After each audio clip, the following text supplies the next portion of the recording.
Hi, and welcome to Rebel Culture. My name is Art Perry, also known as Professor Art. And you're probably wondering, where is the Rebel Odyssey going to take us today?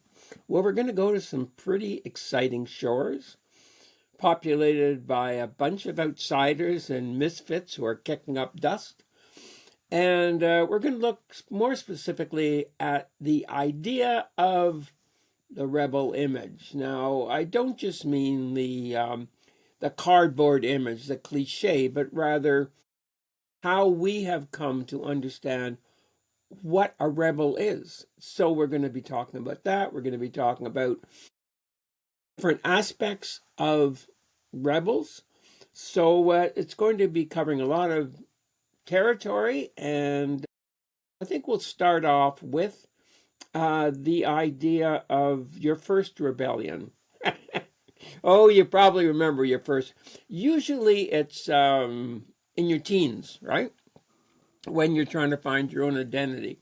And that's where the whole idea of individuality, of being separate from your parents, being separate from the coding you're given as you're growing up.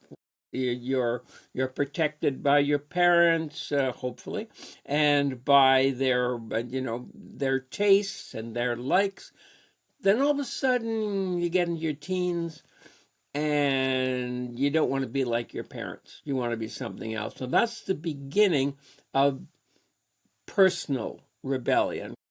That's where you're trying to find I guess it's just called teen rebellion. I think most people go through that. So, what I want to start with is perhaps, speaking of rebel imagery, perhaps one of the most iconic images of a teen rebel, and that would be the photo at the age of 17 of the French poet Arthur Rimbaud. Now, you'll notice behind me, I have that very image because his poetry has meant so much to me, as well as his ability at this young age to put all of convention aside.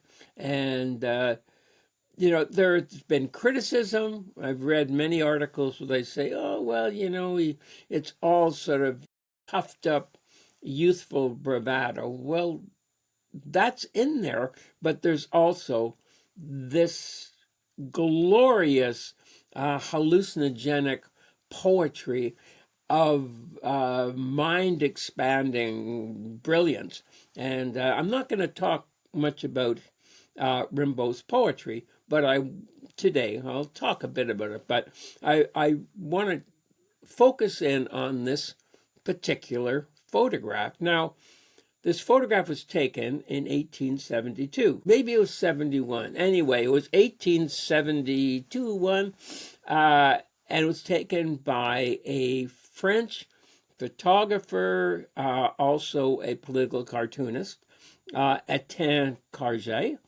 And Etienne was part of a group of artists, poets who went by the name of vilain bonhomme, or bad boys, naughty gents, I don't know, however you want to translate it. And they came together in a group and shared ideas and thoughts and so forth. Anyway, now, one of this group was the well known at that time French poet name of Paul Verlaine. And well, this young guy, known as Rimbaud, decided that he wanted to send his poems to Verlaine. He was part of this group. And so at the age of 15, 2 years before this photo was taken, he sent a series of poems to Verlaine in Paris. And he was Rimbaud was living outside of Paris. Verlaine got these poems, and one was the very famous poem now called The Drunken Boat. Again, a very hallucinogenic, going down a metaphoric river that becomes untethered, and it's sort of the whole wildness of life experience and so forth. Anyway, it's a brilliant poem. Uh, and Verlaine said, "Whoa, this young kid is amazing." He invited him to come to Paris, which he did. And also, it's kind of wild. If you think about this, this kid from the country comes and starts getting with a group of these primarily bourgeois artists and writers and cartoonists like Cartier and so forth. Well, uh, Verlaine said, "I'd really like you, Etienne, the photographer, to take some pictures of this young lad." So he does. He takes pictures. This is one of the ones he took. He took a series of them. At a subsequent meeting, I think it was a year or 2 years later, after these photos were taken, uh, Rimbaud, who was a provocateur, who was always pushing the limits of propriety, taste, whatever, and it's in his poetry as well. He got into a fight with the man who'd taken his photos, Etienne Cartier. And he ended up by pulling a sword out. They used to have these canes that would have swords in them. You have a walking stick, and then you pull out this saber. Anyway, he attacked Etienne at one of the meetings of the vilain bonhomme, the bad boys. The result was that Etienne went back to his studio and ruined all of the plates that these photos were on. So I think there's 8 of these images that survived of Rimbaud. They become, you see this image everywhere, right? It's you see it in graffiti around Paris and other places. As a prof at art university, I saw a lot of students either reading Rimbaud or having T-shirts with Rimbaud, and it was this image. So this image has become astoundingly important. Now, somebody as well known as a poet as Allen Ginsberg also loved this image, this sort of rebellious, youthful image, and he had it up in his kitchen.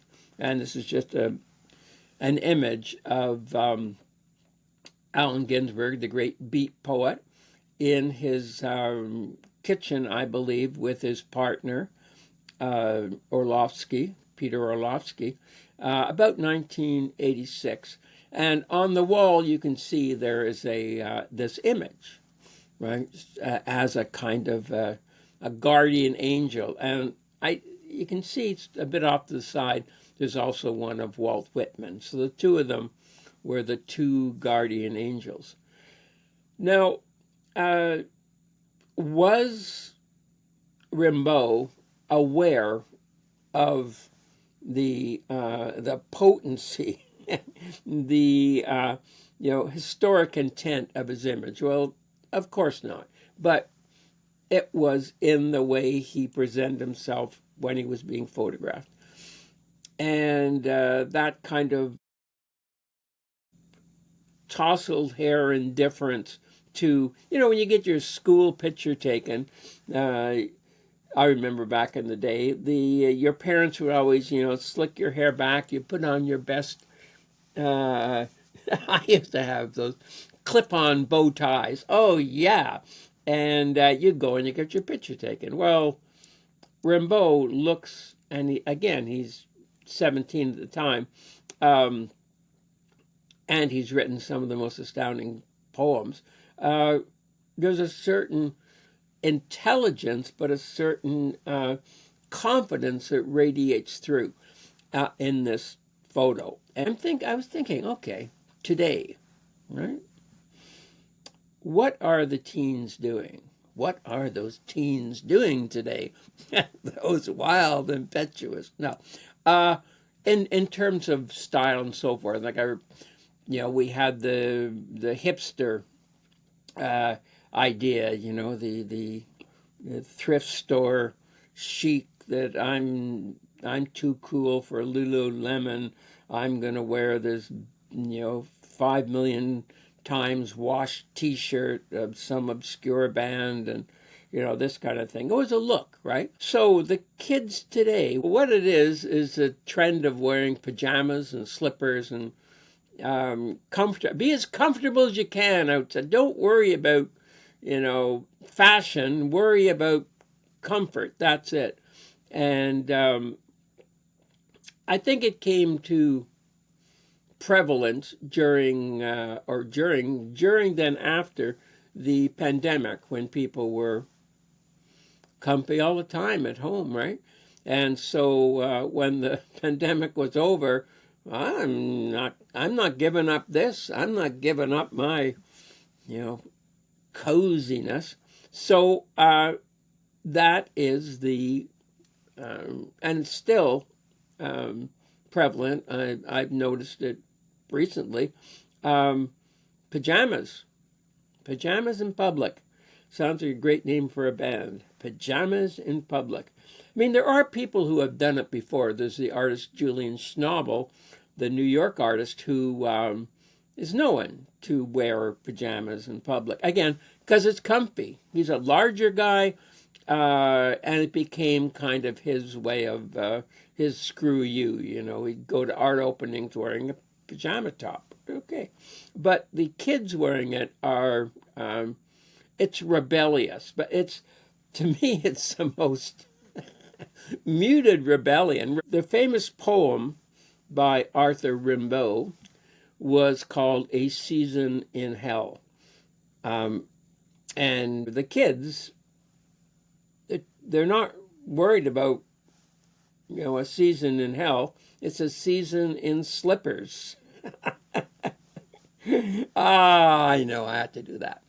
Maybe I'll just shift into it a little bit personally, because that might be of interest. So, like everyone else, I was looking for talented people who were like that song by Morphine, "You Speak My Language," uh, people who I could connect with through their music, through their words, through their presentation of self.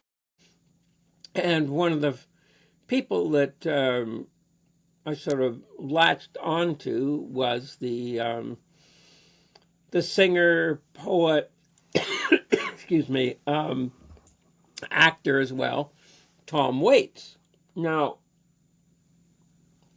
this photograph here is one taken by I think, kind of special photographer of rebel culture, Anton Corbijn, who does films as well. He did that film called Control about the band Joy Division. Anyway, this is a photo from 1985, and it speaks of Tom's image, right? Which is one of certain signifiers, right? If you want to go down that road, things like the pointed shoes, the big American cars. A lot of his songs were about being on the road, coming out of that beat tradition in Kerouac and so forth. At this point, too, his music moved into a new kind of freedom too. There was a recording that came out a couple of years before this in 1983 called, all in one word, Swordfish Trombones. And I remember this very clearly as a recording which I started playing, and I went, "Oh my goodness, this is great. This is what I wanted to hear." And it was very unorthodox in many ways. He had started listening to a lot of Captain Beefheart and his kind of surrealist, dada, bluesy kind of music. It's not for everyone's taste, but it's one that is very exciting if you go into that zone. The Captain Beefheart zone, Trout Mask Replica, another just great album. Anyhow, so Tom Waits, to me, was someone who I could look to as an exemplar. Even though I wasn't a teen at this point, I was still looking for myself.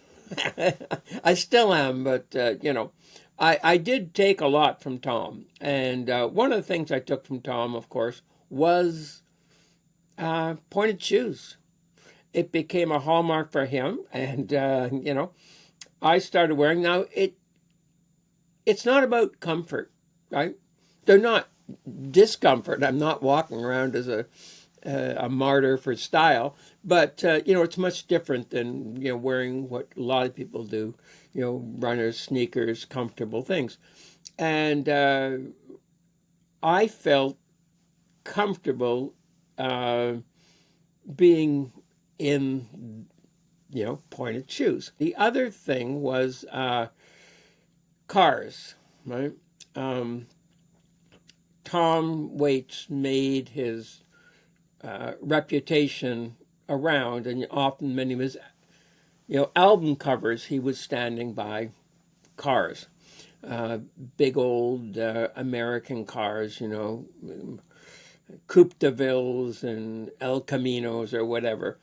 And so at one point, I decided I was going to do the same. If it's good enough for Tom, I'm going to do that. And so I purchased at a weak moment, but a strong moment too, because I did it, a 1954 DeSoto. Now, this car was massive, right? I don't have it anymore, but I had it for a long while. Just that grill alone sold me that sort of those chrome teeth that are just and the doors were about as thick as my current car is, right? Little tiny Fiat I drive now. Let's go back a little bit. I'm still continuing on, my own quest here. So follow this. I think it's worthwhile, really, to make things personal, to life stories rather than talking about other people. Well, how has this worked in your own life?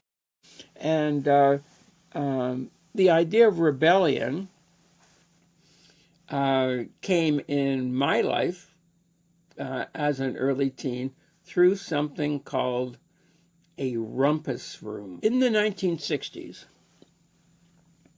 families would have something called a rumpus room. A rumpus room was where you sent the kids. It was in the basement. It was outfitted so the kids could go down there and play, and it was their zone to play. And the adults stayed upstairs. You'd have your own little record player downstairs, little plastic thing for your 45s.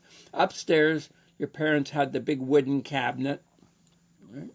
The hi-fi, where, my father would play his big band music or whatever he was playing. And downstairs, I'd have my little 45s and playing music by, Dion and the Belmonts or whatever I was listening to. Shangri-Las, I remember liking the Shangri-Las a lot.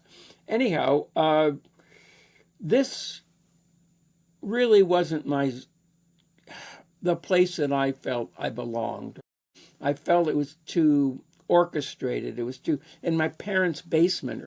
I want to get out and do things with my friends and walk along the railroad tracks and create a bit of mayhem and so forth, which I did. But so the image of Marlon Brando in this movie, though it is an acting role, right? The image was a very, very appealing image uh, for youth, right?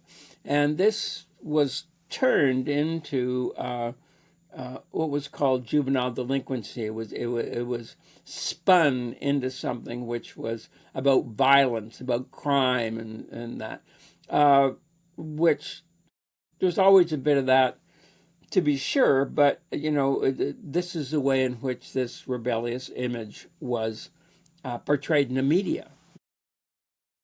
Beatniks were classed as no good wastrels that sat around, you know, smoking dope and playing bongos, when actually a lot of them were doing astounding poetry and writing novels like On the Road. The first time I went to New York City, when I was 17, probably 1966, somewhere around there.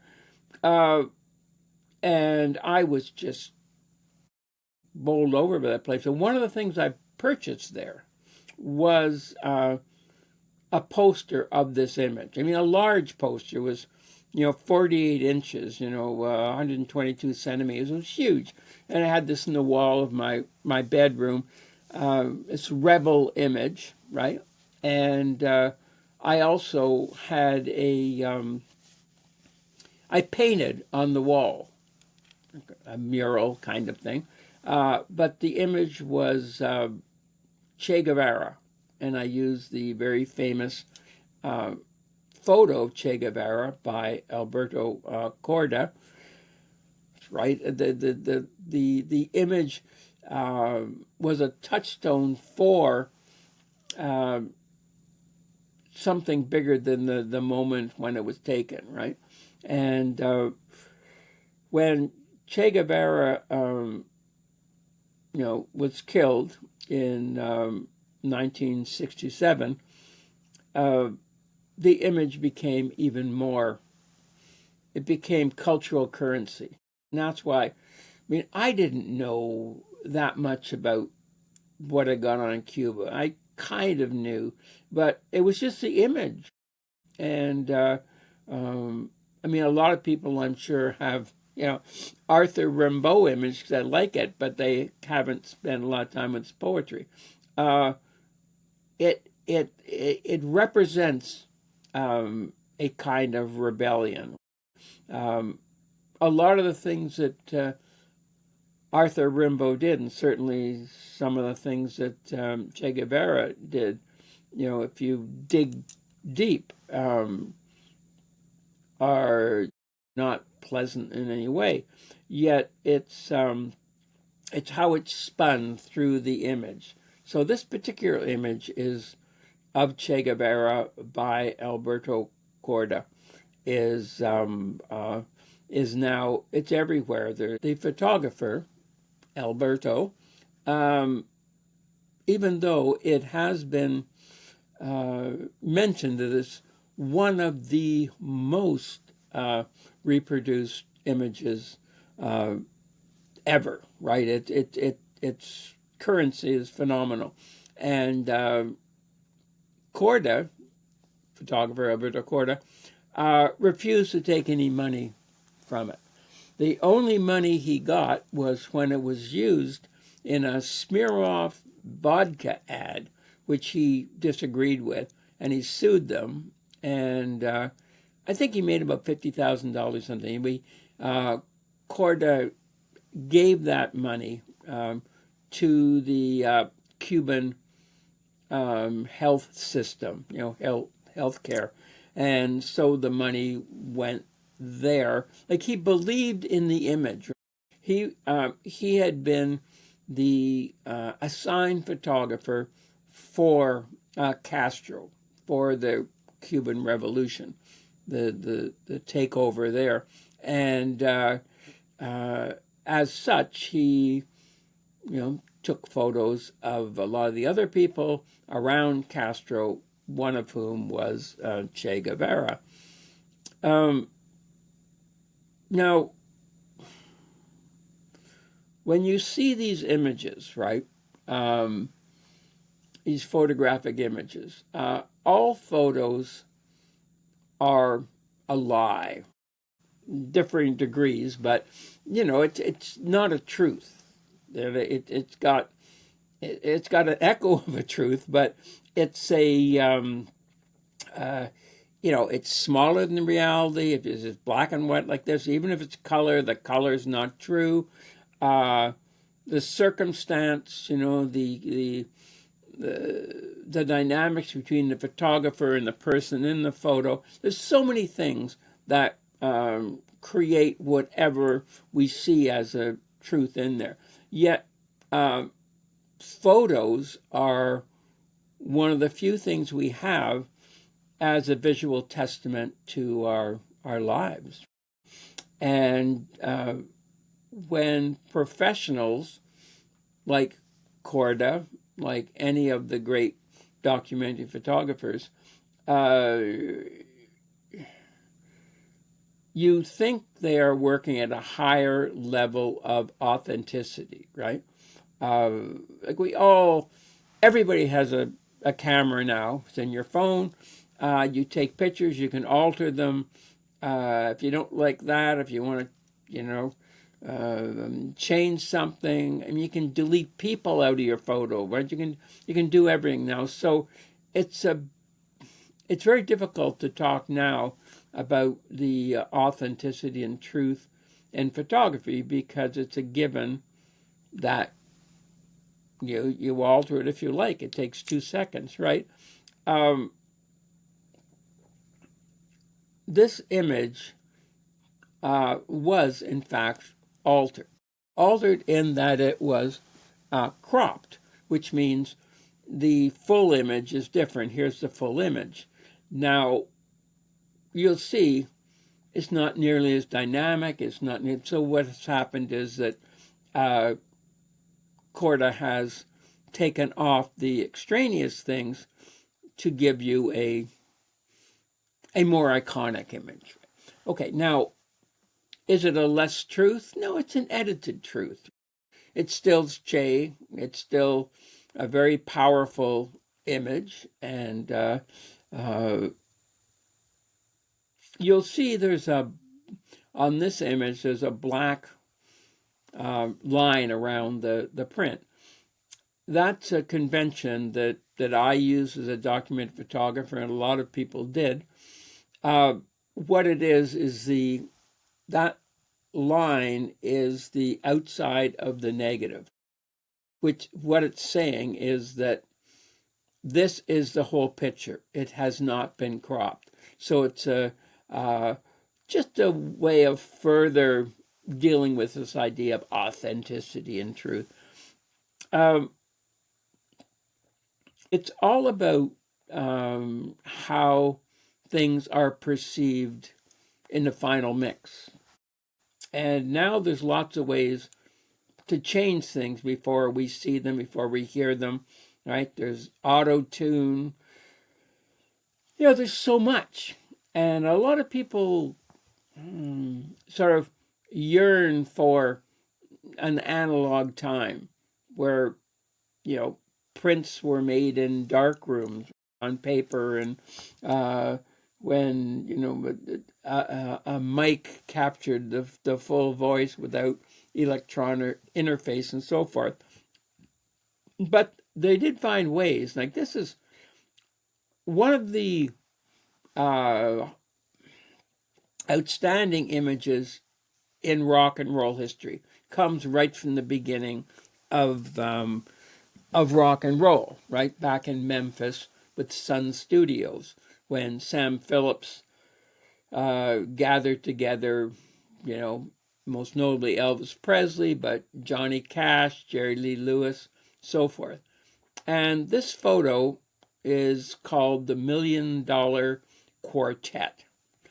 And you can see there it was taken December 4th, 1956, for those that want to, and it was taken in Sun Studios. Sam Phillips was, you know, in the studio, and there was some people recording. What so happened, these four people were there at the same time: Johnny Cash, Elvis Presley, Carl Perkins, who wrote Blue Suede Shoes, and Jerry Lee Lewis. And they all got together in one of the studios and started jamming, just started singing. Well, Sam Phillips, being a man who knows publicity, uh, contacted a guy called George Pierce, who was a local news photographer, and said, "George, come on down. You got an image for you here." So he came down and took this, one of the most famous images in rock and roll history, as I say now, called the $1 Million Quartet. Here's the full image, right? This is the image that George took.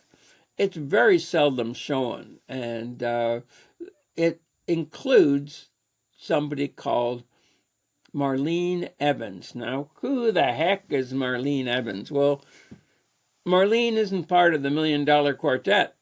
She was a girlfriend at that time of Elvis. She was a showgirl of some kind at the New Frontier in Vegas, and Elvis had invited her along to Memphis to come to the when he was doing some recording, and so there she was sitting on the piano. Well, she's been cropped out of history, right? You can find a gazillion images of the $1 Million Quartet, but very few have Marlene Evans there. Now, as I say, today we can all use technology. Everybody can do photos. When I started doing photography back in the late 60s, it was something you chose to do. Most families had the Kodak camera.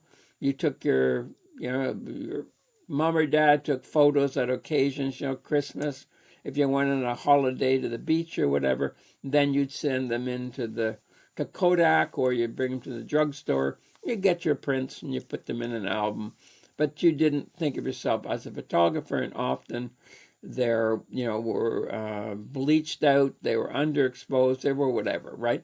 But photographers were someone who had a professional ability, right? They learned how to be a photographer, and there was a lot to learn, right, in terms of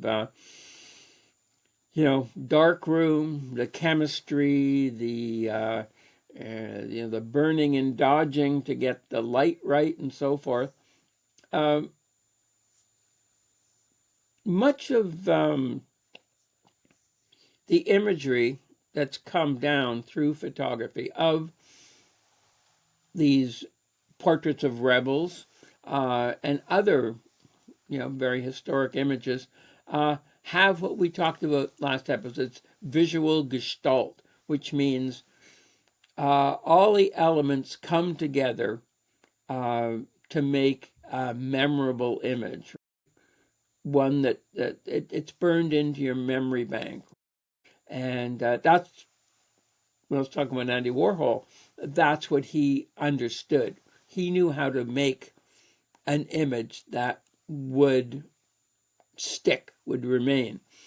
That image of Arthur Rimbaud, taken by Etienne Cartier, it's he was just taking a photo for a friend, right, of someone that he knew. He didn't know he was creating an image for the ages.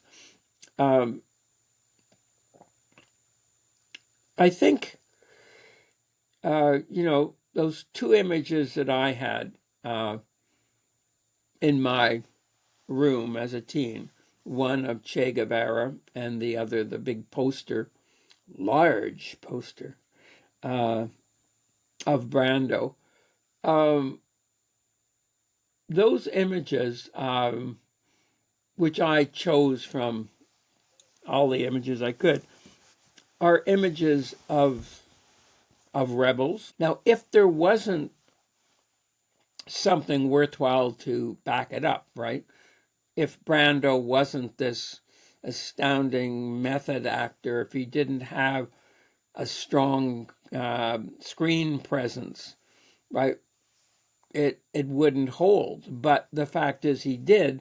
So his abilities, coupled with the image, make it even more, iconic. I'm trying to find another word other than iconic, but it says what I mean. So I want to look now at someone who really intellectually, philosophically, and very deeply looked at the idea of the rebel, right?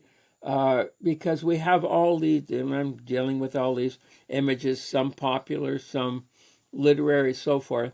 But what is the, sort of the essence of being a rebel, right? So I'm going to shift into Albert Camus. Okay, let's do that. Let's go existential. Let's go for the deep dive. But Albert Camus wrote a book called The Rebel. He is seen as a rebel, so I want to spend a couple of minutes just looking at Albert Camus. Now, he said, here's a quote, he said, "What is a rebel? A man who says no, but whose refusal does not imply a renunciation." Okay, now that's darn important. That a rebel is not someone who's just contrary and is saying, "Oh, I don't believe in that. That's just shit. I don't want." It's someone who has an opinion, a vision, but it's not a renunciation of everything. It's an attempt to, like, it's not a rejection.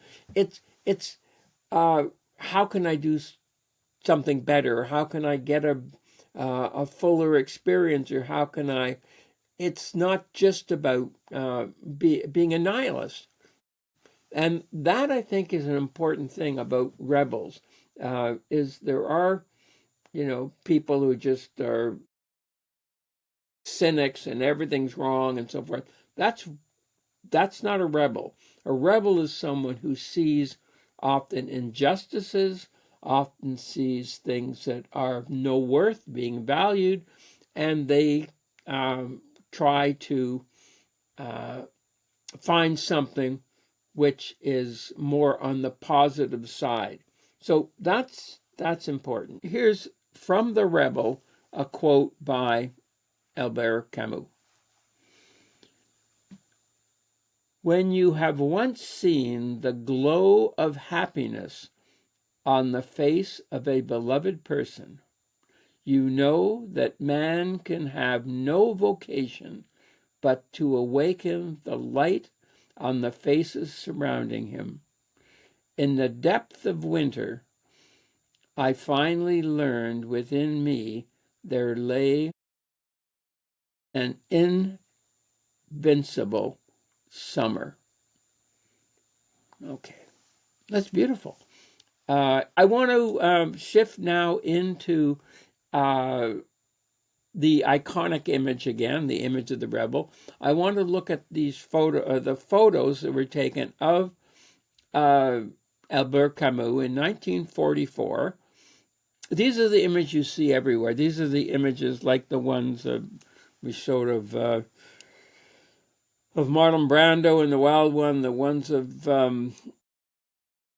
Rimbaud. These images taken quickly.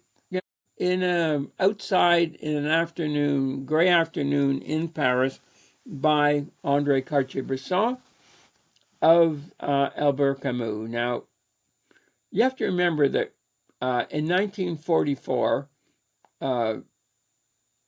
Paris was occupied, and it was liberated in the summer of August, I believe, of 1944, and they've been occupied by the German forces for 4 years. The war continued. The war wasn't over until 1945 and the following September. But here's someone who is a thinking person dealing with, a war, the most inhumane practice of humankind, and he's trying to find a philosophical hinge to sanity. Right? It's quite amazing, and he wrote a book called The Rebel. So these portraits by Cartier-Bresson of Albert Camus in 1944, they have this idea of naturalism, of truth, of authenticity. Cartier-Bresson used natural light. He didn't bring along flash, strobe lights. He didn't use a studio and bring people out of their environment. So here we have Albert Camus standing outside, having a smoke. It's cold. He's got his collar up. We connect with the image, right? It's not a celebrity photo. It's more a photo of a real person, Albert Camus. I just want to show you the number of images there's been, that these images have been used, a number of times, rather, they've been used. And here's just a quick spread of the images. And these images, which were taken, 1/25th of a second, bam, bam, and outside by Cartier-Bresson with someone who he probably knew Camus. He knew Camus. And then these images stay, these little bits of silver nitrate in a piece of plastic, size of a postage stamp, little tiny. They contain history. They contain lasting images that hold up right beside, the paintings of Raphael or Caravaggio or whatever. I mean, they're the imagery of our time and of the people of our time. I think about this. I mentioned 1/25th of a second. That's the time that the shutter goes off. It's never less than a 60th of a second, because when you get below that, you get shake and blurring. 1/30th of a second, like, you get an image, but it's always a little blurred. It's almost impossible to have one steady and in focus at that. So I thought about this, right? If I had an exhibition, which I have had exhibitions, but if I had one where I had 60 images, wow, that's a big show. And all the pictures, all the photos happen to have been shot at 1/60th of a second. That means the whole show was a minute in time. Like, whoa, it's just, it's about that moment when you, can get that moment. Let's think about photos and how they become memento mores, or they stand up as our images of these people after they've left us, right? Photos are so important, and you can actually, every book on written by one of these rebels. On the back, there's a when there are photos available of them, we connect with the person behind, uh, and there was a song by the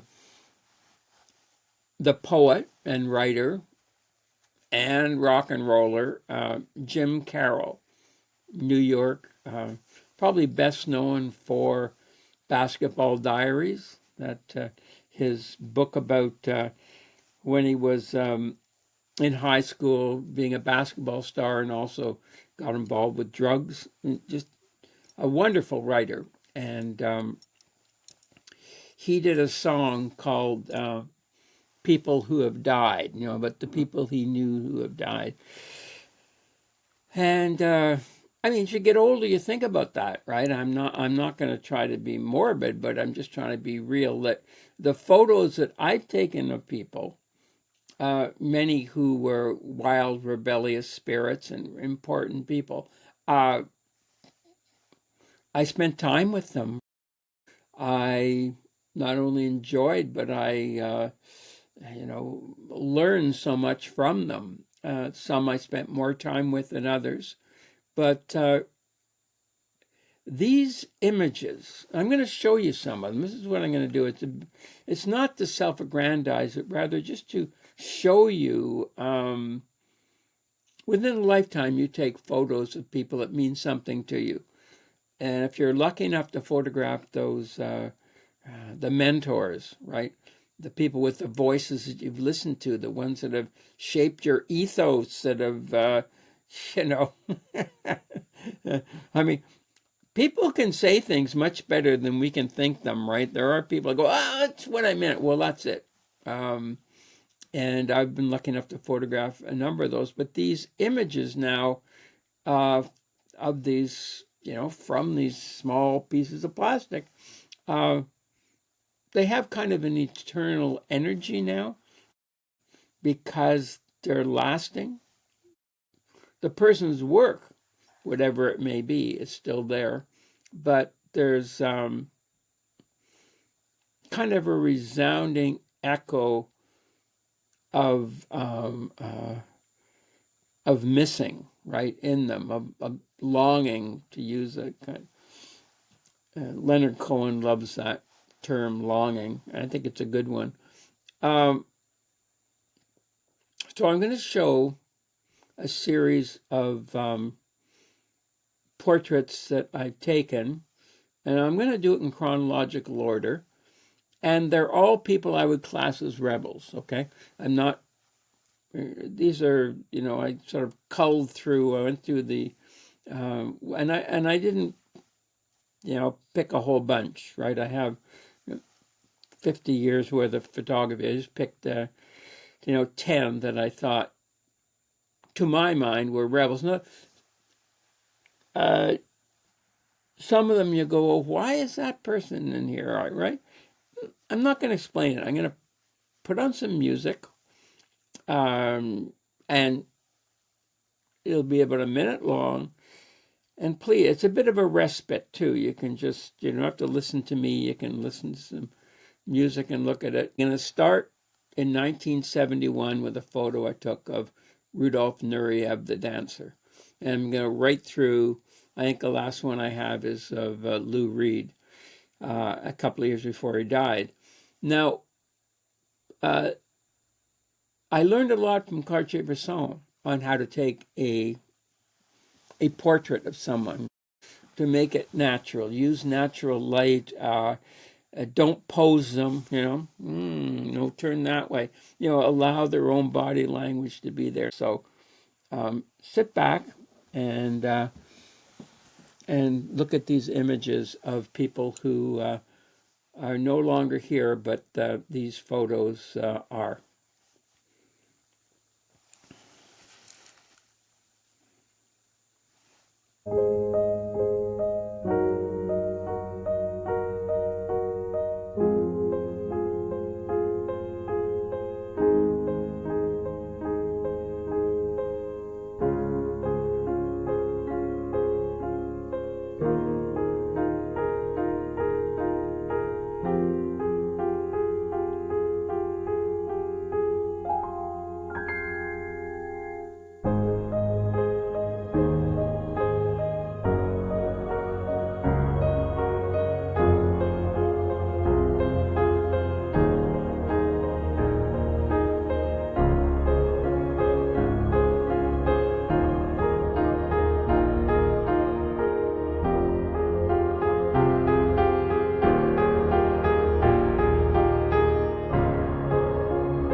These, I just showed you 10 images of people who are long gone. They're people who, of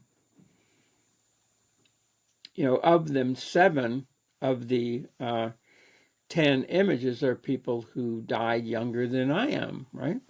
Um, uh, Max von Sydow, Louise Bourgeois, and who else? Dizzy Gillespie? No, Robert Rauschenberg. They all died in their 80s or 90s. Louise Bourgeois, was in 95 or something when I visited her. An amazing artist. Anyway, here's an image of who I would say is the most influential person for myself.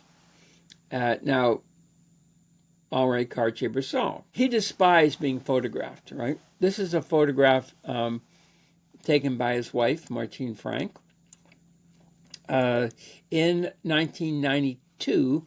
So this is long after he stopped taking photos, right? As a rebel, right? He didn't dress like a rebel, right? He dressed like, Mr. Rogers. He was in the comfy zone, right? The cozy zone. But he decided, even at the height of his fame, and he was one of the best known photographers in the world, he quit. He wanted to do his artwork. He wanted to do his paintings and his drawings. So he did. At the age of 50, 1968, he moved away from doing what he was recognized internationally as doing to do his artwork. Right? Did his artwork make the same smudge on history? No, it doesn't make a difference. It's what he wanted to do, and that's the rebel right there.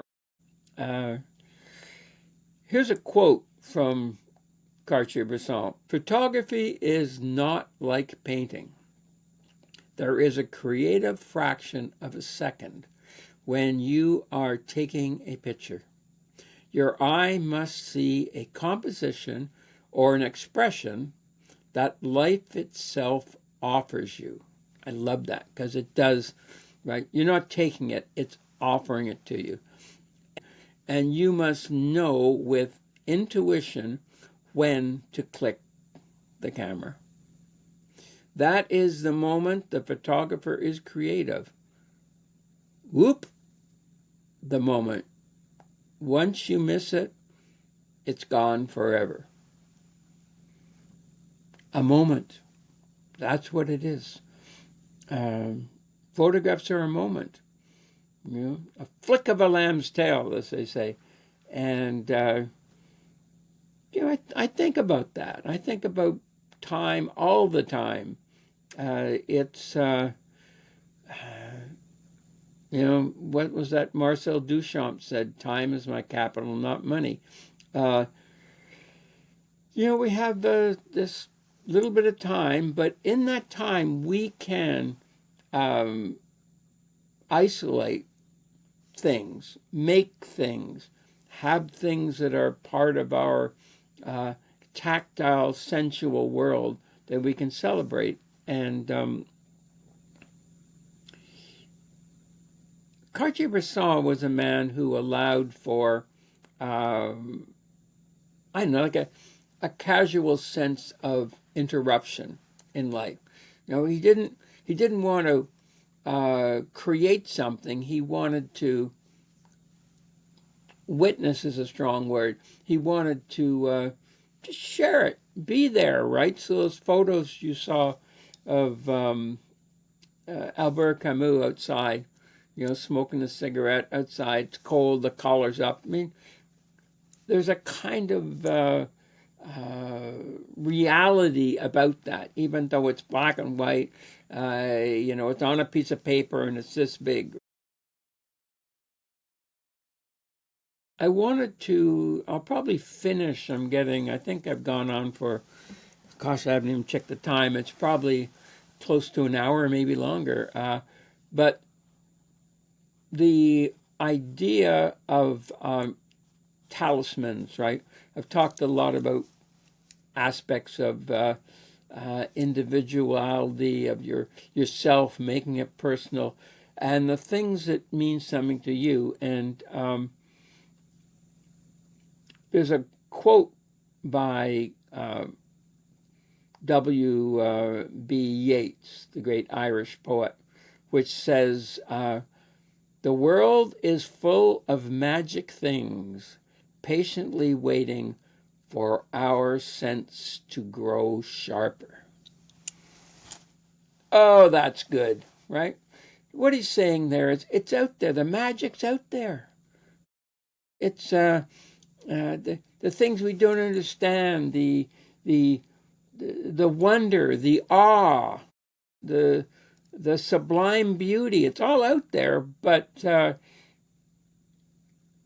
we have to wait and let our senses become attuned to it, become sharper. And often we attune our senses and get entry into magic and the alchemy of wonder by others. I can't emphasize this enough. Like I mentioned Cartier-Bresson, I mentioned, you know, Tom Waits, other people that have worked for me. I mean, you have the people that have worked for you, or you're still looking for them. I'm still looking for people. I haven't, but I'm thinking of someone like Patti Smith, who I admire. You've probably seen our books behind me on Patti Smith, and she's meant a lot to me in terms of a life well lived and experienced, and creating astounding work. Anyway, she is totally guided by other voices, including the poetic voices of William Blake, who I talked about, and Arthur Rimbaud, who I just mentioned. Here's a photo of Patti Smith at the grave of William Blake. Fairly recently, she was commissioned to do an introduction to Rimbaud's poetry. A French edition was originally, of course, written in French. And she did a series of drawings and photographs to go in this book, this edition. And on the cover is a photo of her, and she's holding a pistol. Now, what's that about, you say? Well, I mentioned Verlaine and Arthur Rimbaud, and they indulged in their, hashish and opium and absinthe, and, took the world by storm. Of course, that was bound to explode, and it did. And it came to a head with Verlaine getting so angry at the impetuous young fool, took a gun and shot him. Now, luckily, it was just an arm or hand that got wounded, but it was a moment, like the tumultuous relationship between Van Gogh and Gauguin, where there was a lot of discontent that led to violence. Anyway, that's the pistol. That pistol that Patti Smith is holding on the edition of A Season in Hell is the one that Verlaine used to shoot Rimbaud. The photo was taken, I think, 2015. I love the fact that Patti Smith is a fan, an unabashed admirer of others. You go to her concerts, she'll read William Blake, she'll read Allen Ginsberg, she will talk about the people she admires, and she also does pilgrimages to different places, like to the riverside where Virginia Woolf put stones in her pockets and walked into the river. This particular photo, which is in the edition, let me just have a sip of coffee. Oh, it's cold and bitter. Yes. It's the road that leads to the home that Rimbaud lived in when he wrote A Season in Hell. So he wrote that after tumultuous time with Verlaine. He came back to Roche and lived there in France. Now, Patti Smith has bought the home to save it from demolition or whatever's going to happen to it. She bought Rimbaud's home in Roche, I think it's near the Belgian border, where he wrote A Season in Hell. That's her commitment. Not only does she do this. So I'm going to finish by, I sort of started off talking about, personalizing and the things that interest me and that, I found rebellious enough, and as maybe inconsequential as pointed shoes and that car that I bought, which, was so big that driving it scared me more than thrilled me. But I did own that 1954 DeSoto.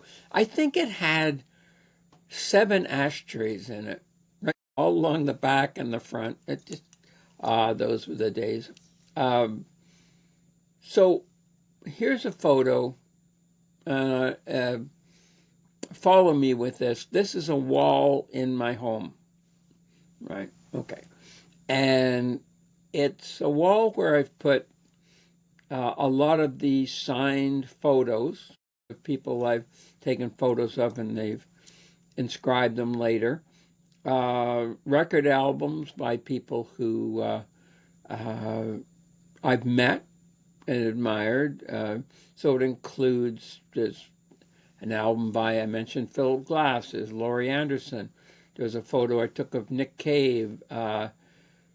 There's a drawing done of me by a great artist now in Brooklyn called Jason McLean.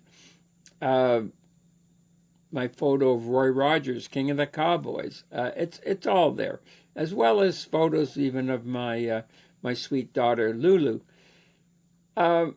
These are the talismans. These are the things that have been touched by people I admire, I love.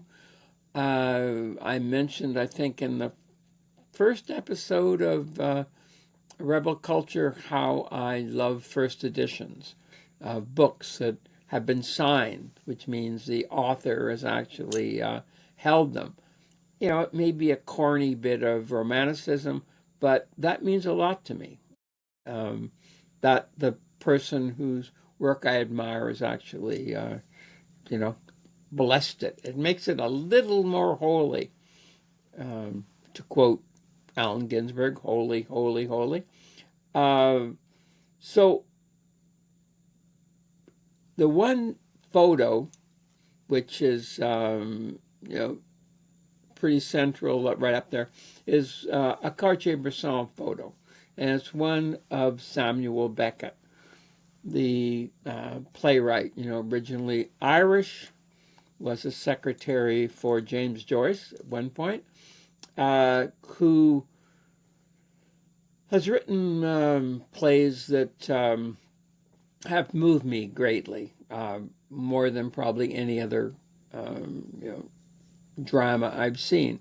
Waiting for Godot and Endgame specifically. And Beckett's someone who, his plays, they say, nothing happens twice. I love that. Anyhow, so this, I purchased this actual print by Cartier-Bresson. It's the only photo of his I have. This an actual print that's printed by him and so forth, or for him.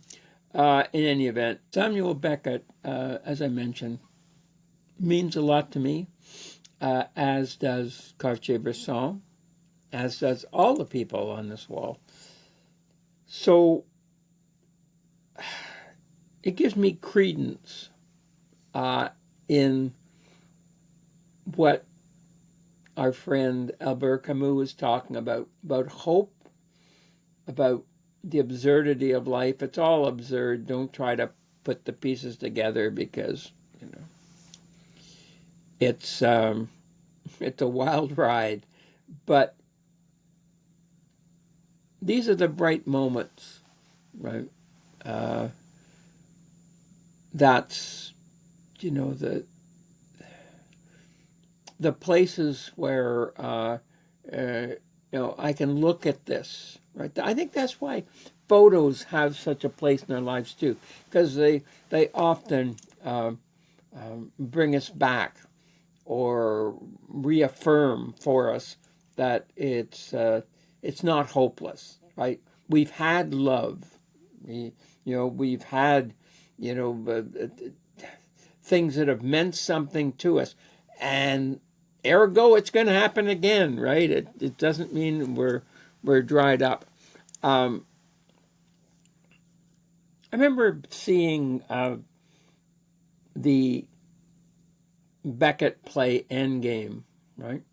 Done by the BBC years ago with the great Michael Gambon and David Thewlis playing the characters of Ham and Clove, right? And it's funny. It's dark, but it's so funny, right? I remember the character of Ham, who's blind and sitting in a chair. He's waiting for his painkillers and waiting to die, and he says to Clove, his sort of servant, right? How great Ham and Clove! But he says to Clove, "Can there be misery loftier than mine? No doubt." Or Waiting for Godot, which is perhaps Beckett's best known play, where it just says, one character says, "Well, there's no lack of void." Okay. I'll wind this down because we're all again. Here's this particular photograph of Beckett by Henri Cartier-Bresson was put on the cover of the book An Inner Silence, which was of his portraits. And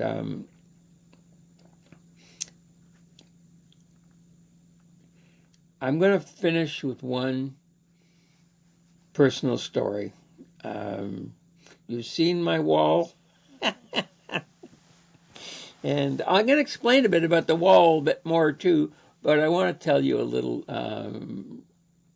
little personal thing, which I think is really important. Because if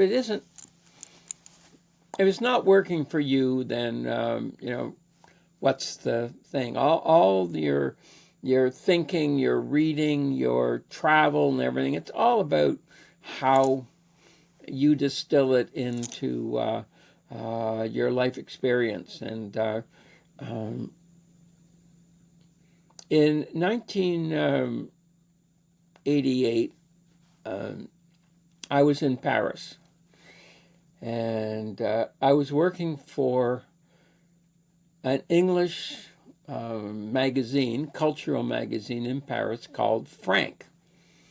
And it was run by a great kind of visionary expatriate living in Paris, David Applefield, who was the editor and got people together. And he had asked me a couple of years before, in 1986, I expressed to him how much I adored the writing of the writer Paul Bowles, who had written The Sheltering Sky, which is a novel that changed my life. And he is now living in, and had been for a long while, in Tangier in Morocco. And David Applefield said, "You really like Bowles, do you?" I said, "Yeah, I love his writing, God." He said, "Why don't you go and interview him?" I said, "How?" "Well, go to Tangier." And I said, "Okay, fine. You got his address, the phone?" He says, "No, there's no address, there's no phone number." Okay, how am I going to find Monsieur Bowles in Tangier? He said, "He lives near the American Embassy. I believe it's a gray building." Anyway, I found it. I found, that's a story for another day. It's quite an interesting story about, anyway, so I was working on another bit of writing for Frank magazine dealing with Samuel Beckett, right? And I was sitting in a cafe, a well-known cafe in the Montmartre area, La Croiserie des Lilas. It's famous in that everybody from James Joyce to Hemingway, frequented it. I think there's actually a plaque for James Joyce. I could be wrong on that, but I think there's a plaque in there for where he used to sit. And I knew Beckett also had been there, but I didn't expect to bump into him or anything. So I was sitting there with my books on Beckett, making my notes, and this man came up to me, big smile, introduced himself, an American, name of Terence McQueenie, and he said, "So you're reading Beckett?" I said, "Yeah, I'm just going through some stuff." He said, "Oh, so am I." And I said, "Really?"